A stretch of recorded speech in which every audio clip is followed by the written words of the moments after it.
चलो अब देखते हैं एसी।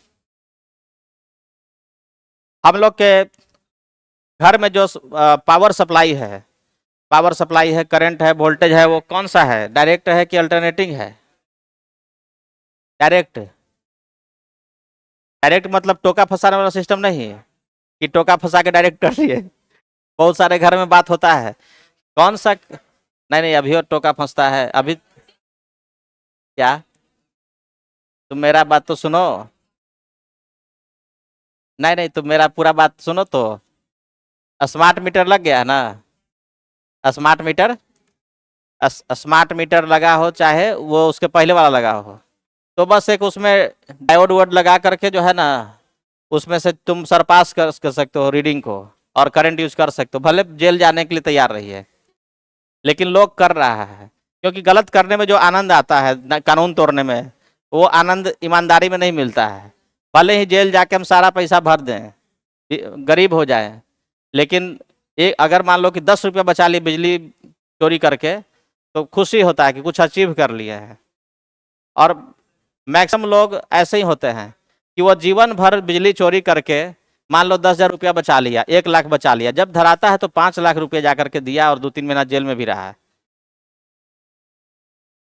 तो लेकिन बिहार में हम लोग का ये है, जिजीविषा है, जीने की शक्ति हम लोग के पास, कि हम लोग ऐसे ही थोड़े गरीब है, उसके पीछे कुछ कारण भी तो है।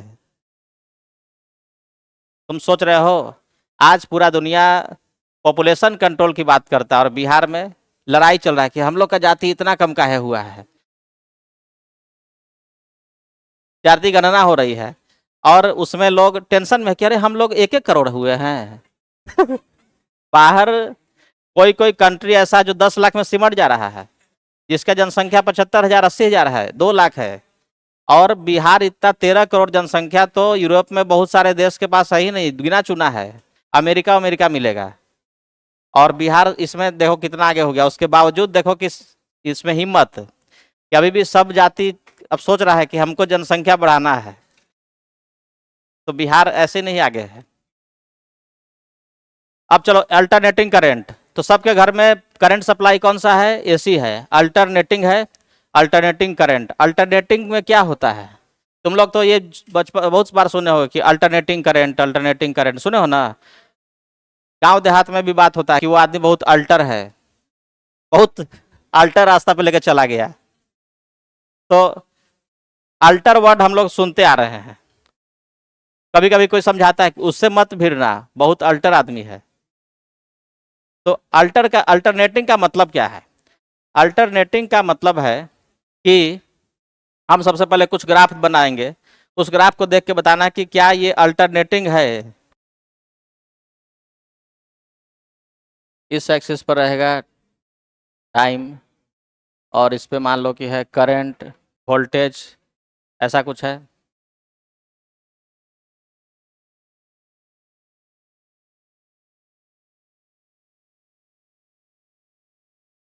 देख के बताना है कि इसमें से कौन सा web,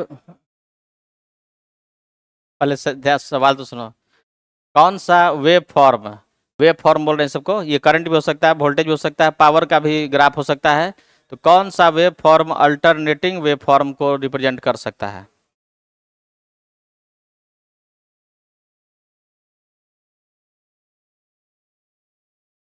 A B C D और ई। हम लोग कहीं भोज में जाएगा ना तो कोई पूछेगा क्या खाना, क्या दें, सभ्य रख दो, पत्तल में सभ्य रख दो। ऐसा ही कभी भोज में कुछ कुछ ऐसा आदमी स्पेशल होता है कि सब चल रहा है, उधर से बुनिया आ रहा है, पूरी आ रहा है, पुलाव आ रहा है, सब रखो। तो इसमें कौन सा ऑप्शन? सब। चलो ठीक है। तो भोज में मना किया था क्या? तुम मांगोगे सब खिला दो, सब खिला दिया जाएगा। जब तुम बोल रहा है तो चलो मान लेते हैं। तो सारा ऑप्शन इसमें किसको रिप्रेजेंट कर रहा है? एसी को। सारा का सारा रिप्रेजेंट कर रहा है एसी को। इसमें क्या ये वाला एसी को रिप्रेजेंट कर रहा है? ये वाला इसमें हमेशा क्या रहा है? प्लस रहा है। इसमें वैल्यू कभी प्लस रहा है, माइनस रहा है, प्लस रहा है, माइनस रहा है, प्लस माइनस प्लस माइनस, इसमें हमेशा प्लस। अब बताओ कि क्या D option AC wave form को रिप्रेजेंट करेगा? आपका इसमें नहीं बोल दिया, तो ये भी एसी को रिप्रेजेंट करेगा। तो मांगा हम कैसे नहीं देंगे, सब चीज तैयार है। ये भी एसी को रिप्रेजेंट कर रहा है। तो एसी का आप बता सकता है कोई डेफिनेशन कि एसी वेव फॉर्म का क्या डेफिनेशन है? अल्टरनेटिंग वेव फॉर्म का डेफिनेशन बताना है।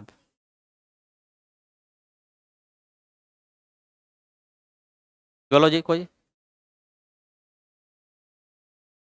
कुछ टाइम पे डायरेक्शन चेंज करता है, तो इसमें तो डायरेक्शन चेंज नहीं हुआ है। इसमें हमेशा वैल्यू प्लस रहा, करंट हमेशा प्लस घट रहा है। वैल्यू बढ़ा है, बढ़ते बढ़ते मैक्सिमम गया, फिर घटते घटते जीरो हुआ, फिर बढ़ा, तो हमेशा डायरेक्शन इधर ही रहा है। जो बाकी सब में क्या हुआ है, इसमें देखो एक समय के लिए करंट प्लस रहा, इधर रहा, फिर अपोजिट हो गया, फिर इधर हुआ, अपोजिट हुआ, तो डायरेक्शन पहला हाफ साइकिल में इधर हुआ, अगला हाफ साइकिल में अपोजिट हो गया। जो घर में करंट आ रहा है देखो उसका डायरेक्शन क्या हो रहा है, आधा समय के लिए, आधा साइकिल में करंट का वैल्यू भले ही चेंज हो रहा है लेकिन हमेशा डायरेक्शन आधा साइकिल में इधर है, फिर अगला हाफ साइकिल में अपोजिट हो गया, तो इस तरह से डायरेक्शन चेंज हो रहा है, वैल्यू भी चेंज हो रहा है, लेकिन इसमें डायरेक्शन चेंज नहीं हो रहा है। तो हम लोग बोलेंगे कि जिसका वैल्यू जिसका वैल्यू या डायरेक्शन जिसका वैल्यू या डायरेक्शन एक रेगुलर इंटरवल पे चेंज हो रहा हो।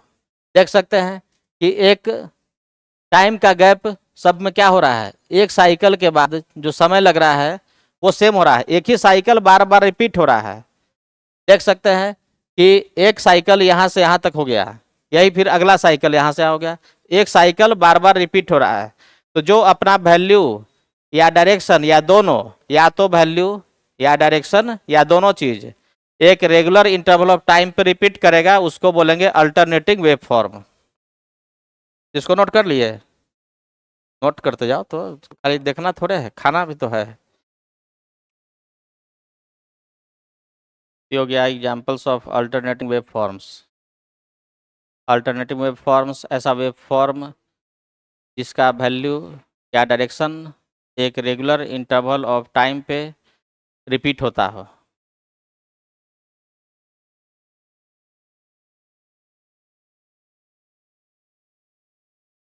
तो वेव फॉर्म या जिसका डायरेक्शन या मैग्नीट्यूड एक रेगुलर इंटरवल पे बार बार रिपीट हो रहा है, उसको बोलेंगे अल्टरनेटिंग,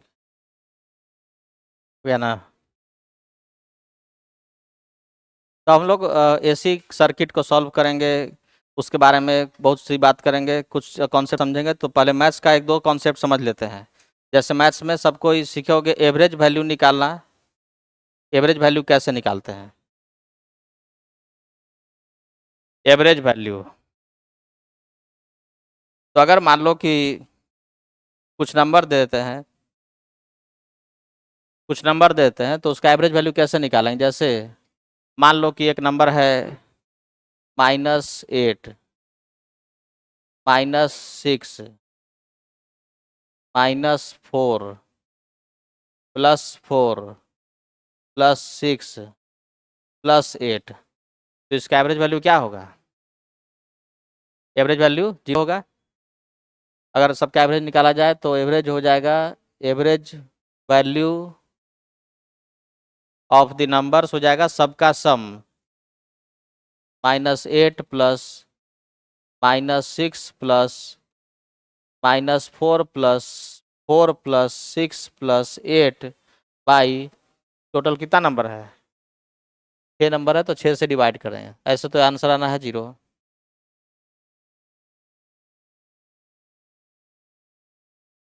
तो कुछ नंबर का एवरेज निकालो। जैसे मान लो नंबर है 10, 10, -5, 8, 6, इसका एवरेज निकालो कितना होगा?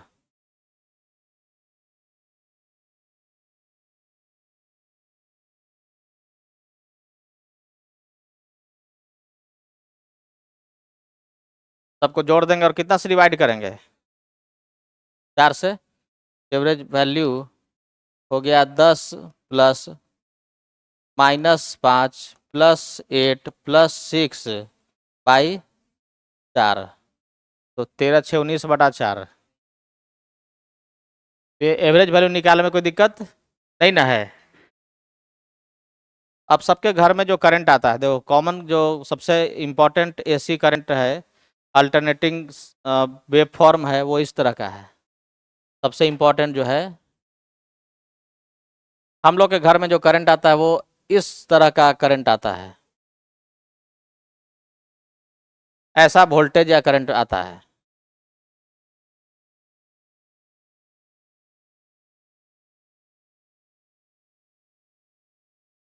देख सकते हैं कि अगर हम लोग इसका एवरेज निकालें एक साइकिल में, इसका एवरेज निकालें एक कंप्लीट साइकिल में, ये साइकिल एक कंप्लीट हो रहा है, एक साइकिल कंप्लीट हो रहा है, देख लो। इसके बाद फिर से क्या हो रहा है, रिपीट हो रहा है अगला साइकिल। तो एक साइकिल कंप्लीट होने में जो समय लगता है उस टाइम को क्या बोलते हैं, उसका टाइम पीरियड। ठीक है, अब पूरे एक साइकिल में इसका एवरेज निकालेंगे तो क्या लगता है वैल्यू कितना आएगा, 0 आएगा, क्योंकि किसी टाइम पर वैल्यू 0 है तो कुछ समय के बाद वैल्यू इतना हो गया। फिर इस तरह से वैल्यू अलग अलग टाइम पे वैल्यू निकालेंगे। आधा साइकिल में जो सब प्लस रहा है उतना ही नेक्स्ट हाफ में क्या हो जाएगा, उतना माइनस हो गया, तो एक कंप्लीट में क्या हो जाएगा, एवरेज 0 हो जाएगा। Average value in one complete cycle, ये कौन सा ग्राफ है, साइन का ग्राफ है, साइन का फंक्शन में है, इसको बोल सकते हैं sine omega t. Current I बराबर ऐसा है, तो average value of current in one complete cycle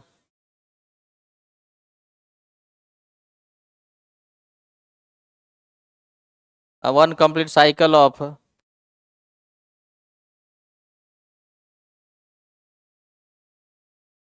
sinusoidal current, sine या कॉस का फंक्शन होगा तो उसको क्या बोलेंगे, साइनोसोइडल।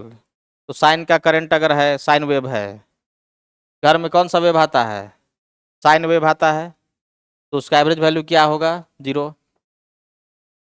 अब हम लोग के घर में जो करंट आ रहा है, वोल्टेज आ रहा है, उसका एवरेज वैल्यू 0 निकल गया है। और सरकार बिजली बिल देती है ना, तो बिजली बिल में अगर हम लोग कहें कि नहीं एवरेज वैल्यू पर हम बिजली इलेक्ट्रिसिटी बिल पे करेंगे, एवरेज वैल्यू पर, तो क्या होगा, कोई पेमेंट करना पड़ेगा। करंट आ रहा है अल्टरनेटिंग, एसी करंट आ रहा है, साइन का फंक्शन है, जितना आधा साइकिल में प्लस हुआ आधा साइकिल में वो माइनस हो जा रहा है, तो उसका एवरेज निकालेंगे तो 0 होगा। तो हम लोग के घर में जो करंट आ रहा है उसका एवरेज निकाल लो 0, वोल्टेज निकाल के एवरेज निकाल लो 0। तो एवरेज वैल्यू अगर निकालेंगे तो वो आ जाएगा 0। तो बिजली का बिल जो है एवरेज वैल्यू पर करंट पे चल जाए तो तुम तो कभी बिजली बिल पे ही नहीं करोगे। तो फिर सरकार उतना बेवकूफ़ थोड़े है, वो भी रास्ता अपना ली है। एवरेज वैल्यू से काम नहीं चलने वाला है, एवरेज वैल्यू से काम नहीं चलने वाला है, कुछ हम लोग को दूसरा कॉन्सेप्ट डेवलप करना होगा। जैसे गैसियस मॉलिक्यूल है किसी फ्लास्क में, अगर सभी मॉलिक्यूल का एवरेज वेलोसिटी की बात करोगे तो क्या मिलेगा, 0 मिलेगा। जबकि रियल में तो सब मॉलिक्यूल चल रहा है, सबके पास स्पीड है। तुम एवरेज वेलोसिटी की बात करोगे तो किसी का वेलोसिटी पॉजिटिव प्लस एक्स की तरफ है, किसी का माइनस एक्स की तरफ है, कोई प्लस जेड की तरफ है, कोई माइनस जेड की तरफ, सब रैंडम है, लेकिन सबका एवरेज निकालेंगे तो 0 है। तो वहाँ पर एवरेज वेलोसिटी से काम नहीं चलता है, वहाँ पर हम लोग निकालते हैं क्या, कौन सा, RMS velocity.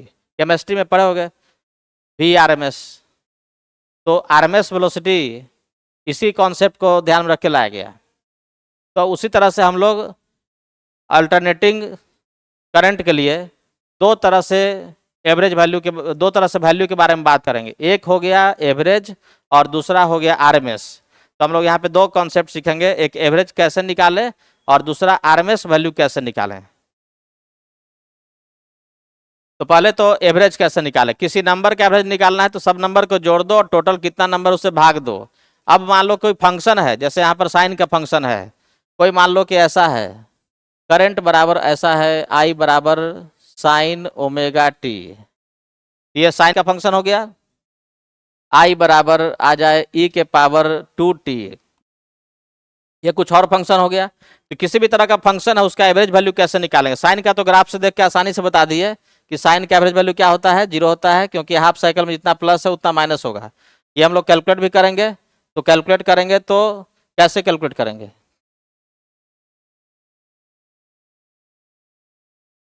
Average value of a function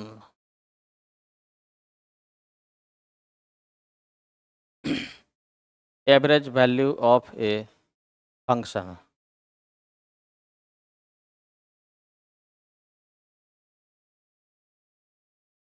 average value of a function, जैसे मान लो कि कोई फंक्शन है, let let f t is a function of time. मान लेते हैं कि कोई एक फंक्शन है, एफ टी है, एफ एक्स है, एफ वाई है, कुछ भी चीज़ का कोई वेरिएबल का फंक्शन है। तो एफ टी कुछ भी हो सकता है, साइन ओमेगा टी हो सकता है, टेन ओमेगा टी हो सकता है, ई के पावर कुछ भी हो सकता है, लॉगरिथमिक फंक्शन हो सकता है, अलजेब्राइक कुछ भी हो जाए। तो उसका एवरेज कैसे निकालेंगे? Then average value of function f t between, जब भी किसी चीज़ का एवरेज निकालेंगे तो एक इंटरवल में निकालेंगे। तो बिटवीन टाइम t बराबर t1 टू t बराबर t2, ये कैसे मिलेगा? तो किसी फंक्शन का एवरेज वैल्यू कैसे मिलेगा? तो उसके लिए सबको हम लोग नंबर में क्या करते थे, जोड़ते थे। और फंक्शन तो लगातार है ना, फंक्शन लगातार है, कंटिन्यूअस चीज़ है, तो लगातार ऐड करना है। कंटिन्यूअस एडिशन में क्या होता है, इंटीग्रेशन होता है। यहाँ पर हम लोग एडिशन जहाँ पे क्या करेंगे, इंटीग्रेशन। इंटीग्रेशन किसका? देखो किसका निकालना है एवरेज वैल्यू, एफ टी का। तो इंटीग्रेशन ऑफ एफ टी, और यहाँ पर लगा देना है variable d t, f t d t, और नीचे में डिवाइड क्या होगा, इंटरवल टाइम का वैल्यू, यानी t two minus t one, तो यहाँ पे डी टी। और लिमिट पुट करो, टाइम कहाँ से कहाँ, तो टाइम टी वन से टी टू, यहाँ भी पुट करेंगे टी वन से टी टू, टी वन से टी टू। तो इस तरह से किसी भी फंक्शन का हम लोग निकाल सकते हैं एवरेज वैल्यू। ये फॉर्मूला हो गया, मैथमेटिकली किसी का एवरेज वैल्यू निकालना हो तो इस फॉर्मूला से निकालेंगे। तो ये तो सबको पता है कि साइन या कॉस का एवरेज वैल्यू एक साइकिल में कितना आता है, साइन का 0, कॉस का भी 0। इसलिए साइन या कॉस कोई भी रहे तो उसके लिए एक वर्ड क्या हो गया, साइनसोइडल, यानी कि साइन और कॉस। साइनसोइडल का मतलब क्या होता है, साइन और कॉस।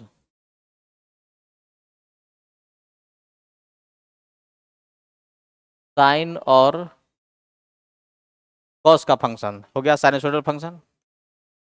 साइन हो चाहे कॉस हो, उसका एवरेज वैल्यू हम लोग ग्राफ से बता चुके हैं। देख सकते हैं कि एक कंप्लीट साइकिल में साइन का ग्राफ प्लॉट कर लो, तो एक कंप्लीट साइकिल में जितना प्लस है उतना ही क्या है, माइनस है। तो इसका एवरेज वैल्यू क्या हो जाएगा, 0। Average value of A sinusoidal function in one complete cycle will be 0। और इस फॉर्मूला से लाएंगे तो देखो तो ला करके कि 0 होता है कि नहीं होता है। जैसे देखो, अगर हमको निकालना है एवरेज वैल्यू ऑफ साइन, और यहाँ पे वेरिएबल के रूप में लगाते हैं, टी के यहाँ पर एक्स लग सकता है, थीटा लग सकता है। मान लो हम थीटा ले लिए, साइन थीटा। तो साइन थीटा का एक साइकिल थीटा बराबर कितना से कितना में होगा, बिटवीन थीटा बराबर 0 टू, तो थीटा बराबर पाई, यहाँ पे थीटा 0 है, यहाँ पर थीटा का वैल्यू पाई है, यहाँ पे थीटा कितना हो जाएगा 2 पाई। तो एक साइकिल 360 डिग्री में होता है, एक कंप्लीट साइकिल साइन का होता है 360 डिग्री। तो 0 से 360 डिग्री यानी कि 2 पाई। साइन थीटा का एवरेज वैल्यू निकालना है 0 से 2 पाई के बीच में। एवरेज लिखने का सिंबल क्या है? साइन थीटा का एवरेज, एवरेज का ये सिंबल है साइन थीटा का एवरेज। तो फॉर्मूला क्या बताया है? यहाँ पर इंटीग्रेशन करना है फंक्शन एफ टी। तो यहाँ पर एफ टी यानी फंक्शन के यहाँ पर कौन आ गया है? Sine theta. और टी के यहाँ पर क्या आ गया है? थीटा आ गया है ना। यहाँ पर एफ टी रहता, साइन टी रहता, तो तब ना इधर डी टी लगाते हैं। यहाँ पे थीटा है तो यहाँ पर क्या हो जाएगा? D theta, D theta. और नीचे में इंटीग्रेशन किसका हो जाएगा? Integration of D theta. और लिमिट कहाँ से कहाँ? 0 से 2 पाई, 0 से 2 पाई। देखो सॉल्व करके वैल्यू 0 आता है। साइन का इंटीग्रेशन कितना आता है? माइनस कॉस, ये हो गया माइनस कॉस थीटा 0 से 2 पाई। और डी थीटा का इंटीग्रेशन क्या हो जाएगा? थीटा 0 से 2 पाई। ऊपर में ही न्यूमरेटर ही 0 हो गया, कॉस 2 पाई माइनस कॉस 0। तो कॉस 2 पाई माइनस कॉस 0 0 हो जाएगा ना, ये वैल्यू 0 आ गया। तो एक रिजल्ट याद रखना है कि साइन हो चाहे कॉस हो, साइन या कॉस का फंक्शन का ग्राफ रहेगा तो एक साइकिल में इसका एवरेज वैल्यू 0 होगा। कॉस का भी ग्राफ देख लो, कॉस का ग्राफ अगर प्लॉट करते तो कॉस का ग्राफ 1 से स्टार्ट होता है। यहाँ एक साइकिल कंप्लीट हुआ तो आधा साइकिल प्लस, इधर आधा साइकिल भी प्लस, और इधर आधा साइकिल माइनस माइनस। देखो ये हाफ का हाफ है तो ये और ये मिलके हाफ साइकिल हो गया, हाफ साइकिल प्लस, और ये नेक्स्ट हाफ बीच वाला हाफ माइनस, नेट 0 हो गया। तो इसका एवरेज वैल्यू एक साइकिल में 0 होता है। कैलकुलेट कर लो। साइन के यहाँ पर अगर कॉस करते तो कॉस थीटा का इंटीग्रेशन यहाँ पर क्या होता? साइन थीटा, साइन 2 पाई माइनस साइन 0 भी 0। तो साइन हो कॉस हो कोई भी वैल्यू हो उसका एवरेज वैल्यू हमेशा 0 होता है। ये तो हम बोले एक साइकिल में, लेकिन अगर हम तुमको बोले कि हाफ साइकिल में, हाफ साइकिल में, तो हाफ साइकिल में बोलते तो लिमिट क्या पुट करते हैं? 0 से पाई पुट करते। हाफ साइकिल यही है, हाफ साइकिल में निकाल करके रिजल्ट निकाल सकते हो। 0 से कितना पाई पुट करेंगे। अगर हम बोलते हैं इसका एवरेज वैल्यू क्वार्टर साइकिल में, क्वार्टर साइकिल मतलब यहाँ तक 0 से पाई बाई 2, बोलते 30 से 60 डिग्री के बीच में, तो लिमिट पुट करते 30 डिग्री से 60 डिग्री, मतलब पाई बाई 3 से पाई बाई 6 से पाई बाई 3, यहाँ भी पाई बाई 6 से पाई बाई 3। तो जो इंटरवल रहेगा वो वैल्यू पुट करेंगे। एक कंप्लीट साइकिल में 0 है। अब सबको निकालना है एवरेज वैल्यू साइन स्क्वायर का। Average value of sine square theta. ये सब रिजल्ट आ रहा है, उसको याद कर लेंगे तो आगे का क्वेश्चन सब बनाना बहुत आसान हो जाएगा। साइन स्क्वायर का एवरेज वैल्यू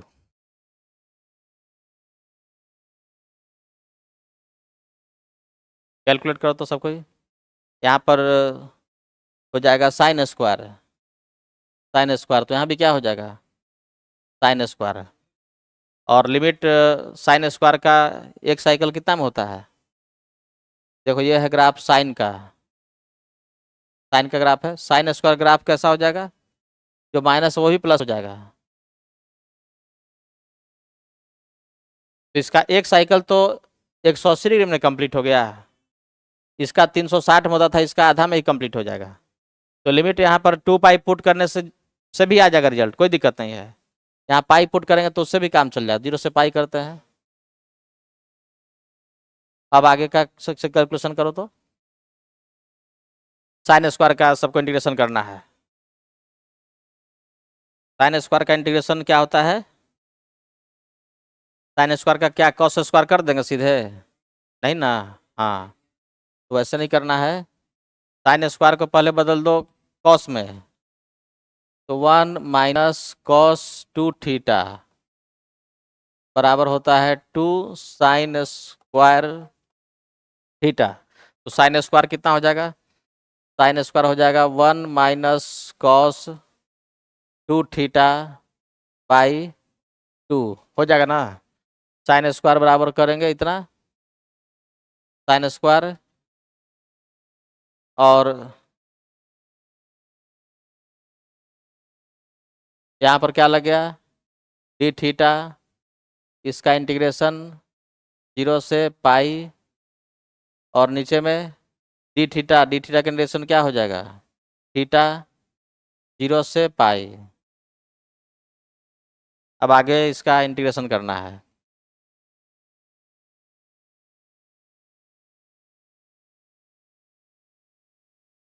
देखो तो यहाँ पर 1 का कितना हो जाएगा इंटीग्रेशन? थीटा हो जाएगा माइनस कॉस 2 थीटा का कितना होगा? Sine 2 theta by 2, sine 2 theta by 2 ये हो गया। और पहले से सबके नीचे में कितना है? 2 है, और लिमिट लगा दो अब 0 से पाई, और थीटा में भी पुट कर दो। तो थीटा का लिमिट पुट कर तो थीटा के जगह क्या हो जाएगा? पाई माइनस 0, यहाँ पर पाई हो जाएगा ना, देख लो। अब वैल्यू पुट करो, तो सबसे पहले ऊपर वाला वैल्यू पुट करेंगे तो पाई माइनस साइन 2 पाई कितना हो जाएगा? 0, और फिर माइनस करके 0 पुट करें तो 0 पुट करें तो सब पूरा टर्म ही 0 हो जाएगा। तो ऊपर में क्या बचेगा? पाई बचेगा, पाई बच गया, और नीचे पहले से आ गया है 2 पाई। ये वैल्यू कितना आ गया? 1/2। तो काफ़ी इंपॉर्टेंट रिजल्ट मिल गया। साइन स्क्वायर का एवरेज वैल्यू होता है 1/2। साइन स्क्वायर का एवरेज वैल्यू 1/2। तो रिजल्ट जो आया अभी तक सबको याद कर लेना है। 2 रिजल्ट लाए ना। एक रिजल्ट आया है, कौन सा? साइन थीटा का एवरेज वैल्यू कितना आया है? 0। कॉस थीटा का एवरेज वैल्यू कितना आया है? 0। साइन स्क्वायर का एवरेज वैल्यू कितना आया है? साइन स्क्वायर थीटा का एवरेज वैल्यू हो गया 1 साइकिल में 1/2। इस तरह से कैलकुलेट करेंगे कॉस स्क्वायर, तो इसका एवरेज वैल्यू भी क्या हो जाएगा? वो भी वही आएगा। तो साइन कोई भी साइनसोइडल फंक्शन का एवरेज वैल्यू 0, साइनसोइडल का स्क्वायर का एवरेज वैल्यू 1/2।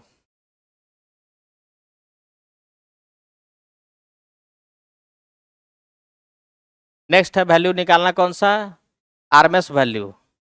आरएमएस वैल्यू तो इसका फुल फॉर्म क्या होता है? कोई आरएमएस कॉलम रहता है कि नहीं? Root mean square, RMS root mean square. तो किसी भी चीज का आरएमएस वैल्यू कैसे निकालेंगे?